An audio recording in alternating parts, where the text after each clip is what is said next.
Now, may I invite the conference room officer to play the video message of the President of Azerbaijan, His Excellency Mr. İlham Aliyev. Distinguished heads of state and government, distinguished Under-Secretary General for the United Nations. First of all, I'd like to express gratitude for the invitation to address 77th session of the United Nations Economic and Social Commission for Asia and Pacific. Azerbaijan attaches great importance to its relations with countries from Asia and Pacific. COVID-19 pandemic exposed the world countries to new challenges.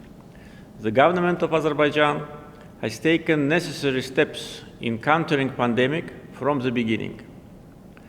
In order to mitigate the impact of coronavirus on the economy, support business, and ensure macroeconomic and fiscal stability, the solid socio-economic stimulus package has been released. We launched vaccination campaign since January. Close to 1.4 million vaccine doses have already been used.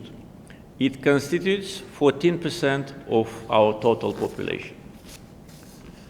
However, the efforts taken on the national level only are not enough to successfully eliminate pandemic. Azerbaijan is on the forefront of the efforts to mobilize global action against pandemic. As the chair of the non-aligned movement, Azerbaijan initiated and successfully held the NAM summit in response to coronavirus in May 2020. The special session of the UN General Assembly at the level of the heads of state and government was held on our initiative last December. We are deeply concerned by vaccine nationalism and unfair distribution of vaccines among developing and developed countries. More than 30 rich countries ordered 53% of the world's supply of vaccines. Azerbaijan, as a chair of NAM and in its national capacity, will continue its struggle for the just distribution of vaccines worldwide, as well as access of developing and least developed countries to vaccines.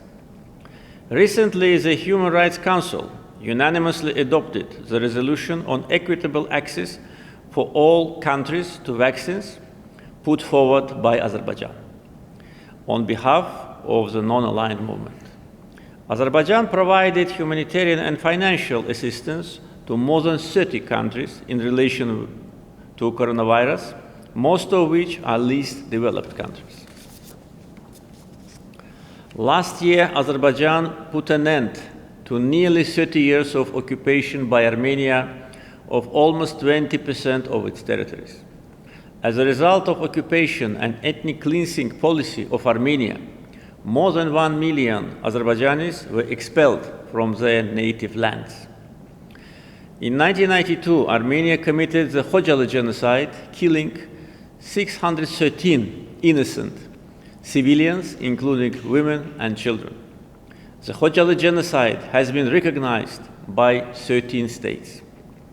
The United Nations Security Council adopted 4 resolutions in 1993 demanding the full, immediate, and unconditional withdrawal of armed forces of Armenia from all the occupied territories of Azerbaijan.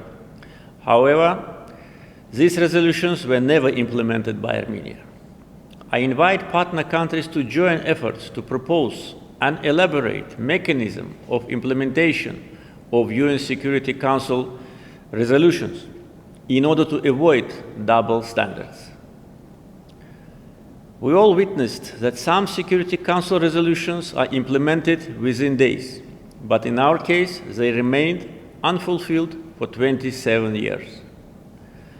There was no hope that Armenia would comply with demands of the Security Council resolutions. No pressure and sanctions was imposed on Armenia throughout all these years. Instead, Armenian military political leadership was threatening Azerbaijan with new war for new territories. In July 2020, Armenia perpetrated military provocation along the state border.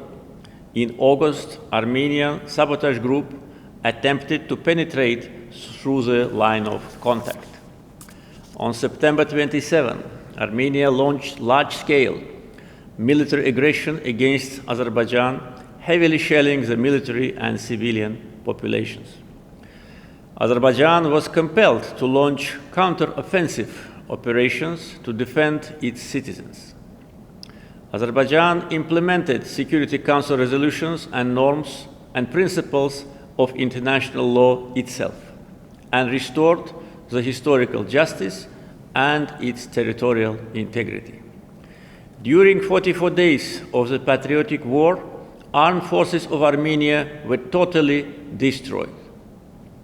Armenia was forced to sign the Act of Capitulation on 10 November 2020. Thus, Armenia-Azerbaijan conflict is over. The conflict was left in the past. All Azerbaijani citizen villages have been razed to the ground by Armenia during the occupation. Agdam city is called Hiroshima of Caucasus by foreign experts. Armenia deliberately vandalized, desecrated, and pillaged our cultural and religious sites. More than 60 mosques were destroyed by Armenia. Mosques were turned into cowshed and pigsty. Now there is a huge task before us: reconstruction of completely destroyed citizen villages, all cultural and religious heritage sites in the liberated territories. Smart city, smart village, and green energy concepts will be applied in the process of reconstruction.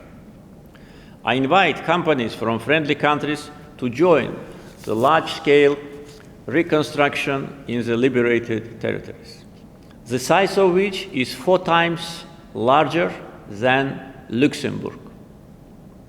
Recently, I defined national priorities on socio-economic development for the next 10 years. Competitive human capital and space for modern innovations, return to the liberated territories, clean environment and green growth country were identified as our key priorities. Azerbaijan is eager to maintain sustainable peace and security in the region. Azerbaijan has made enormous contribution to the launch of regional connectivity projects such as East-West, North-South, North-West transportation corridors.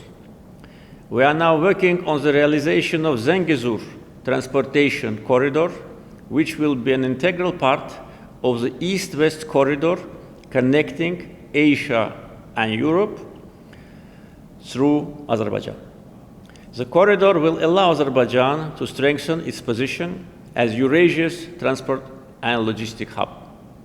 I invite partner countries from Asia and the Pacific to consider the potential of this regional project. Thank you for your attention.